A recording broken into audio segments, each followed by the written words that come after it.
नमस्कार। श्रीमद् भगवद गीता के श्लोकों के अध्ययन में, उनकी व्याख्या में, सरलीकरण में और उच्चारण में आपका स्वागत है। यूँ तो विश्व के बेहद ज्ञानी व्यक्तियों ने श्रीमद् भगवद गीता के श्लोकों की व्याख्या की, सरलीकरण किया और सभी जानते भी हैं। लेकिन जो हमारा प्रयास है वो यह है कि मैंने श्रीमद् भगवद गीता के 700 श्लोकों को कंठस्थ किया और कंठस्थ ही आपके सामने रखेंगे और ज़्यादा ना बोलते हुए, क्योंकि यह एक ऐसा ग्रंथ है कि इसकी जितनी भी व्याख्या की जाए वो कम है।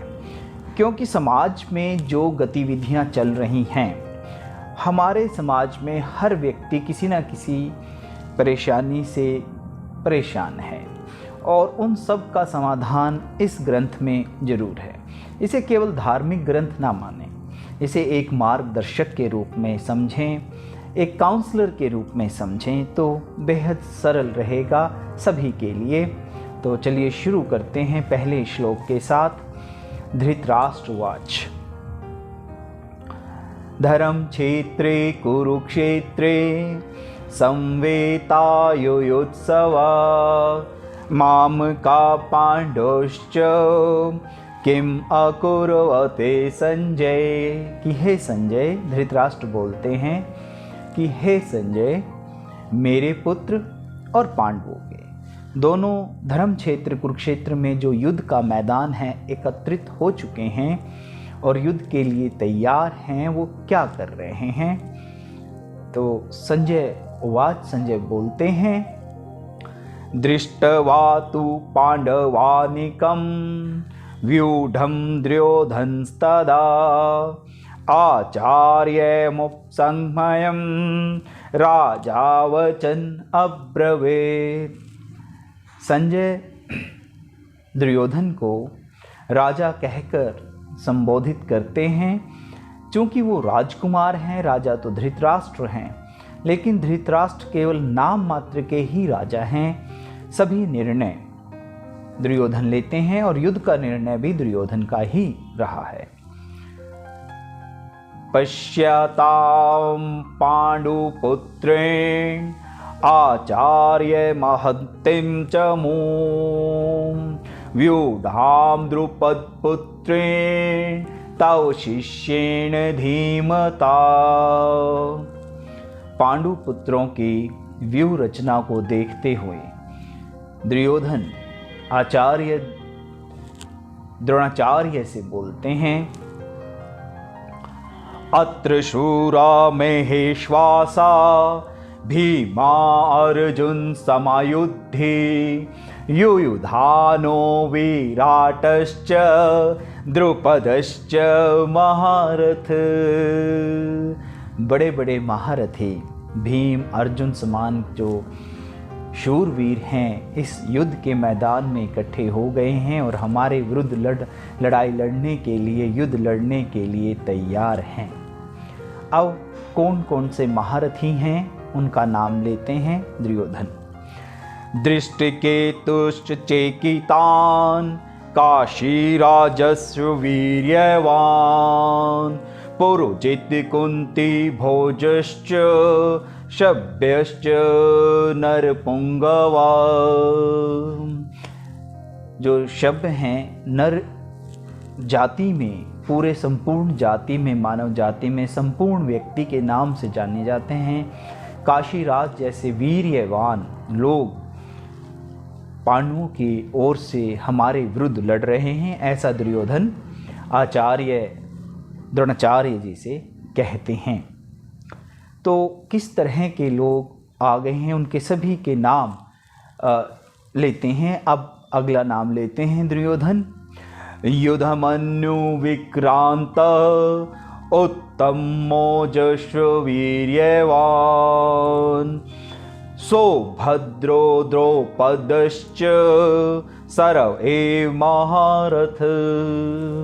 द्रौपदी के 5 पुत्र थे, पांडव 5 थे और जो युधिष्ठिर, अर्जुन, भीम, नकुल, सहदेव सबसे एक एक पुत्र द्रौपदी को था।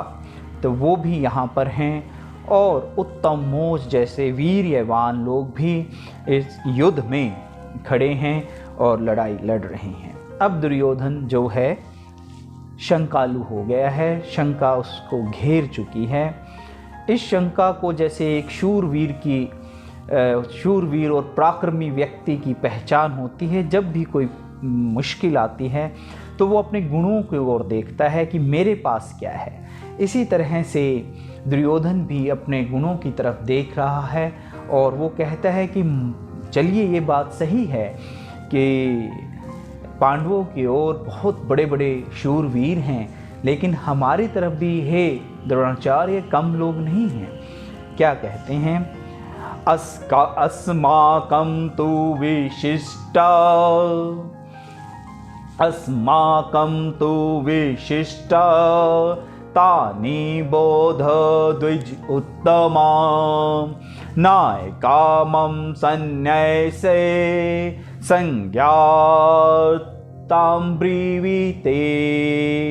द्विजोत्तम माने कि उच्च वर्ग के लोग जो बेहद ऊंचे वर्ग से संबंध रखते हैं, ऐसे लोग हमारी भी सेना में हैं जो पांडवों के विरुद्ध लड़ाई लड़ने के लिए तैयार हैं। अब वो दुर्योधन अपने जो उनके पास महावीर हैं, शूरवीर हैं, उनके नाम लेना शुरू करता है। किन किन के नाम लेना शुरू करता है? अब दुर्योधन के पास जो एक महान सेना है, उसके जो महाशूरवीर हैं, उनके नाम लेना शुरू करता है। सबसे पहला नाम जो वो लेता है भीष्म जी का। भावानि भीष्म च कर्णश्च कृपाश्च समत्निञ्जय अश्वत्थामा विकर्णश्च सोमदत्तस्ततोच्च। हमारी सेना में भी भीष्म जैसे पराक्रमी, कर्ण जैसे शूरवीर जो अकेले ही सारे पांडवों का नाश कर सकता है, ऐसे शूरवीर हमारे पास भी हैं। कृपाचार्य, अश्वत्थामा।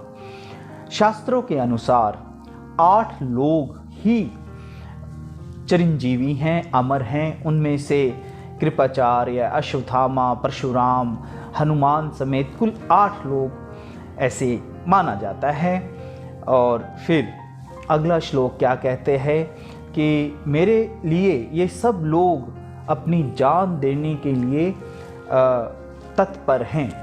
किस तरह से?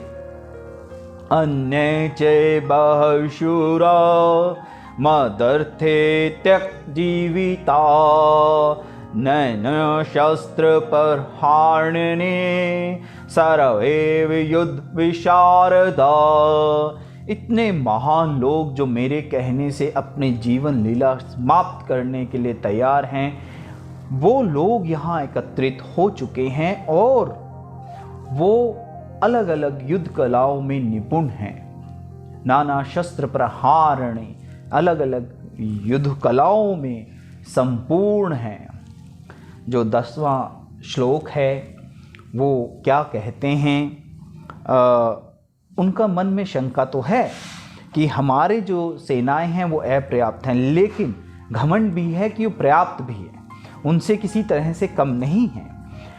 अपर्याप्तम तदस्माकं बलं भीष्माभिरक्षितं पर्याप्तं तद्वेषां बलं भीमाभिरक्षितं। कि हमारी जो सेनाएं हैं, दुर्योधन कहते हैं कि वो अपर्याप्त नहीं हैं। हमारी सेनाओं की रक्षा के लिए भीष्म हैं, तो उनकी सेनाओं की रक्षा के लिए खुद भीम जो है वो विद्यमान है। तो ये सब इसका पहले 10 श्लोकों का आपके सामने एक कंठस्थ उच्चारण किया गया है। यदि कोई गलती हो गई है तो क्षमा प्रार्थी हैं, और आप अपने कमेंट्स में सुधार लिख सकते हैं, उनको ध्यान दिया जाएगा। अगले श्लोकों में ज़रूर ऐसा माना जाएगा, क्योंकि बेहद जो बेहद ज्ञानवान व्यक्ति हैं, जो समंदर हैं ज्ञान के, उनके सम्मुख भी ये वीडियो जाएगी। तो ऐसा माना जाता है कि वो अपने आशीर्वाद से इस यात्रा को संपूर्ण करेंगे। धन्यवाद।